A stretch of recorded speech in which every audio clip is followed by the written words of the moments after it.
Hello, welcome to Saket IAS YouTube channel. आज हम लोग करंट इकोनॉमी के एक ऐसे टॉपिक पर बात करेंगे जिसमें आरबीआई ने अभी हाल ही में एक डिसीजन लिया है और इसका इम्पैक्ट क्या पड़ रहा है हम लोगों पर और क्या पड़ेगा अक्टूबर तक, इस पर हम बात करेंगे। और हमारे टॉपिक का नाम है ICRR, incremental cash reserve ratio. Incremental capital cash reserve ratio को समझने के लिए CRR को समझना बहुत जरूरी है। कैश रिजर्व रेशियो क्या है, पहले हम इसको बताएंगे और उसके बाद बताएंगे इस CRR को कैसे इंक्रीमेंट किया है आरबीआई ने और इसके इंक्रीमेंट का क्या इम्पैक्ट पड़ेगा। इसका सीधा कनेक्शन है जो 2000 के नोट वापस लिए आरबीआई ने, उन 2000 के नोट वापसी की वजह से आरबीआई ने ICRR का कॉन्सेप्ट रखा और अब इसमें धीरे धीरे कमी की जा रही है। तो ये क्या है और कैसे ये अफेक्ट करेगा आज और आने वाले टाइम में हमारे और आपकी पॉकेट को, क्या इसका इम्पैक्ट हमारे जो लोन इंटरेस्ट रेट है उन पर भी पड़ेगा, क्या इसका इम्पैक्ट बैंक के लोन इंटरेस्ट पर भी पड़ेगा, उस पर हम थोड़ा सा यहाँ पर डिस्कस करेंगे। ठीक है, तो चलिए सबसे पहले बात करते हैं CRR क्या है। तो CRR क्या है? कैश रिजर्व रेशियो, यानी कि एक ऐसा ये फॉर्मूला है जिसमें आरबीआई यह डिसाइड करता है कि जो बैंक है वे अपने कैश का एक अमाउंट जो है वो रिजर्व रखेंगे। यानी कि हम और आप बैंक में जो डिपॉजिट करते हैं, हमारे डिपॉजिट का कुछ हिस्सा कैश के रूप में बैंक आरबीआई के पास रिजर्व रखते हैं। जैसे मान लीजिए बैंक के पास पब्लिक ने 100 रुपए डिपॉजिट किए, तो इस 100 रुपए में से कुछ हिस्सा जो कि आरबीआई डिसाइड करेगा उसे कैश रूप में आरबीआई के पास बैंक को रखना पड़ेगा। तो अभी जो इसका एक्चुअली जो था वो 4.5% था, यानी कि अगर हमने और आपने 100 रुपए बैंक में जमा किए हैं तो बैंक को इसमें से 4.55 यानी कि 4.5 रुपए जो है वो आरबीआई के पास रिजर्व रखने होंगे और इसे कहा जाएगा कैश रिजर्व रेशियो। यानी कि बैंकों के पास पब्लिक द्वारा जमा किए गए जो नेट डिपॉजिट है उसका कुछ हिस्सा बैंक आरबीआई के पास कैश रूप में रिजर्व रखते हैं, जिसे क्या कहते हैं, इसे CRR कहते हैं। अभी क्या किया आरबीआई ने इस CRR में वृद्धि कर दी, इंक्रीमेंट कर दिया। तो आरबीआई ने ये इंक्रीमेंट क्यों किया था? जब आरबीआई ने इसमें इंक्रीमेंट किया तो उसे क्या कहा गया? ICRR। आरबीआई ने इंक्रीमेंट क्या किया था? इसमें 10% इंक्रीमेंट कर दिया। तो 4.5% पहले से था और 10% इसको और बढ़ा दिया आरबीआई ने। तो अभी बैंकों को कितना पैसा आरबीआई के पास कैश रखना पड़ रहा था? टोटल 14.5%। यानी कि जो ये 100 रुपीज हम और आप बैंक के पास जमा कर रहे हैं, इसमें से 14.5 यानी कि 14.5 रुपए जो है बैंक को आरबीआई के पास कैश अमाउंट रखना पड़ रहा था जब आरबीआई ने इसे ICRR में कन्वर्ट कर दिया, यानी कि CRR में को इंक्रीमेंट कर दिया, इसको बढ़ा दिया। तो इसे कहा गया इंक्रीमेंटल कैश रिजर्व रेशियो। तो यहां पर ये क्वेश्चन बनता है कि आरबीआई ने ऐसा क्यों किया, यानी कि आरबीआई ने CRR में 10% इंक्रीमेंट क्यों किया, ये क्यों जरूरी था, इसका हम पर क्या इंपैक्ट पड़ा और अब आरबीआई इसको धीरे धीरे कम कर रहा है। आरबीआई ने अभी 2 दिन पहले ये डिसाइड किया है कि ये जो 10% CRR इंक्रीमेंट किया था इसको कई फेज में आरबीआई कम करेगा।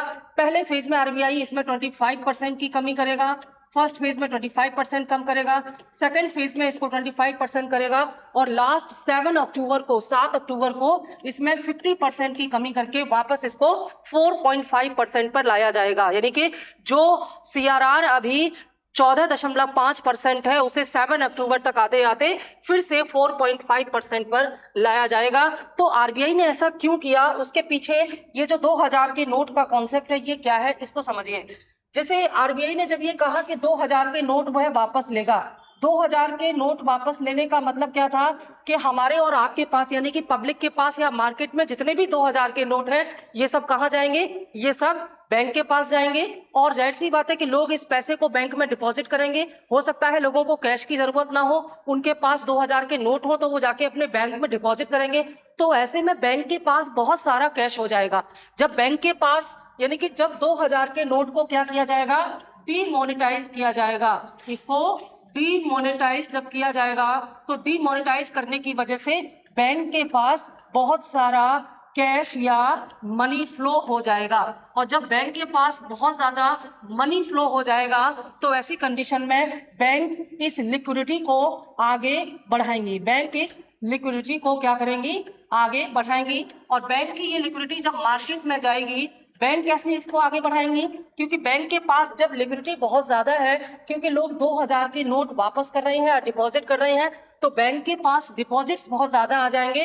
तो बैंक इस डिपॉजिट्स या लिक्विडिटी को लोगों को क्या करेगा, लोन के रूप में देगा। तो पब्लिक में बहुत ज्यादा लिक्विडिटी या तरलता आ जाएगी, तो इससे जो फ्लो है मार्केट में, मनी का फ्लो है, वो बहुत ज्यादा बढ़ सकता है। और जब फ्लो बहुत ज्यादा बढ़ेगा तो इसका बैड इम्पैक्ट किस तरह से हो सकता है, इन्फ्लेशन आ सकता है। और इन्फ्लेशन आ जाने से क्या होता है, प्राइस राइज कर जाते हैं, कीमतें बढ़ जाती हैं। तो आरबीआई ने इस सिचुएशन को हैंडल करने के लिए बैंकों के पास जो एक्स्ट्रा कैश और एक्स्ट्रा लिक्विडिटी आ रही थी, उसका 1% 10% और एक्स्ट्रा आरबीआई के पास रखने के लिए कहा। यानी कि आरबीआई ने ये सोचा कि बैंक के पास अगर बहुत ज्यादा कैश या लिक्विडिटी आ जाएगी और यह लोन के फॉर्म में वापस पब्लिक में जाएगी, तो इससे मार्केट में मनी फ्लो बढ़ने से इन्फ्लेशन रेट हाई हो सकते हैं। इसलिए आरबीआई ने इसको कंट्रोल करने के लिए जो सीआरआर था, इस सीआरआर को इंक्रीमेंट कर दिया। कितना इंक्रीमेंट कर दिया, 10%। सीआरआर पहले से कितना था, 4.5%। आरबीआई ने इसको इंक्रीमेंट कितना कर दिया, 10%। तो बाद में ये कितना हो गया, ये हो गया 14.5%। यानी कि बैंकों के पास जो एक्स्ट्रा कैश और एक्स्ट्रा डिपॉजिट्स आए थे, उसमें से अब एक्स्ट्रा 10% बैंक को आरबीआई के पास डिपॉजिट करने होंगे, जिससे कि बैंक के पास जो एक्स्ट्रा लिक्विडिटी है वो कम हो जाएगी, जिससे मार्केट में एक्स्ट्रा लिक्विडिटी नहीं जाएगी, सफिशिएंट लिक्विडिटी रहेगी, तो मार्केट में फ्लो भी कंट्रोल में रहेगा और इन्फ्लेशन भी कंट्रोल में रहेगा। इसलिए आरबीआई ने 2 महीने के लिए यह डिसीजन लिया, मई से लेकर जुलाई तक आरबीआई ने यह डिसीजन लिया कि सीआरआर को इंक्रीमेंट किया जाता है और इसको धीरे धीरे कम किया जाएगा। अब आरबीआई ने जब इसको मैनेज कर लिया, मार्केट जब 2 महीने तक सीआरआर को इंक्रीमेंट करने के बाद, आईसीआरआर के रूप में इसको मैनेज करने के बाद, आरबीआई अब फिर से इसको कम कर रही है, क्योंकि अगर लंबे टाइम तक सीआरआर इंक्रीमेंट रहा तो इससे मार्केट में मनी फ्लो इतना कम हो जाएगा कि रिसेशन हो सकता है या लिक्विडिटी की कमी हो सकती है। इसलिए आरबीआई ने इसको वापस कम करने के लिए क्या किया है, आरबीआई ने कहा कि इसे 3 फेज में कम किया जाएगा। यानी कि 3 फेज में कम करने का मतलब है कि ये जो 10% इंक्रीमेंट किया था आरबीआई ने, आईसीआरआर को 10%, आईसीआरआर को 10% आरबीआई ने जो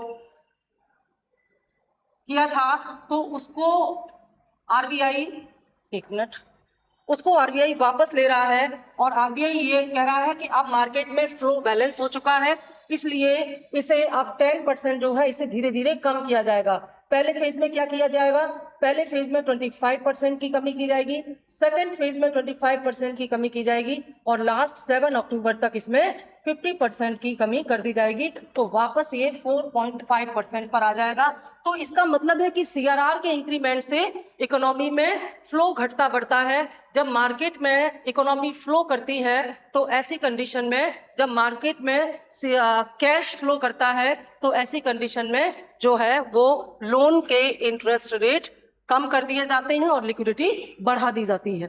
तो यहाँ पर आरबीआई ने ऐसा क्यों किया, ये देखिए, इतने जो पिछले 2-3 महीनों से इसका हम पर जो इम्पैक्ट पड़ रहा था उस पर बात करते हैं। जैसे जब आरबीआई ने आईसीआरआर किया, आईसीआरआर का कॉन्सेप्ट लेकर के आया आरबीआई, यानी कि जब आरबीआई ने सीआरआर को बढ़ा दिया, इंक्रीमेंट कर दिया, तो उसी समय से बैंक के पास जो लिक्विडिटी थी वो कम हुई, और जाहिर सी बात है इससे बैंक के जो लोन इंटरेस्ट रेट थे वो हाई हुए। तो बैंक के लोन इंटरेस्ट रेट जब हाई होते हैं तो हमारे और आपके लिए लोन की ईएमआई बढ़ जाती है। अब आरबीआई जब इसको वापस ले लेगा, यानी कि जो इंक्रीमेंट किया था सीआरआर में वो कम कर देगा, तो बैंक को आरबीआई के पास कैश अमाउंट पहले से कम रखना पड़ेगा, बैंक के पास लिक्विडिटी ज्यादा होगी, तो मार्केट में भी लोगों को सॉफ्ट लोन मिल पाएंगे। निश्चित तौर पर इससे लोगों की जो ईएमआई का जो उनके ऊपर लोड है वो कम होगा। यानी कि आने वाले टाइम में अक्टूबर तक जब ये आईसीआरआर धीरे धीरे कम किया जाएगा, तो ये उम्मीद की जा रही है कि हमारी जो लोन इंटरेस्ट रेट है या जो हमारी ईएमआई है, इक्वल मंथली इंस्टॉलमेंट है,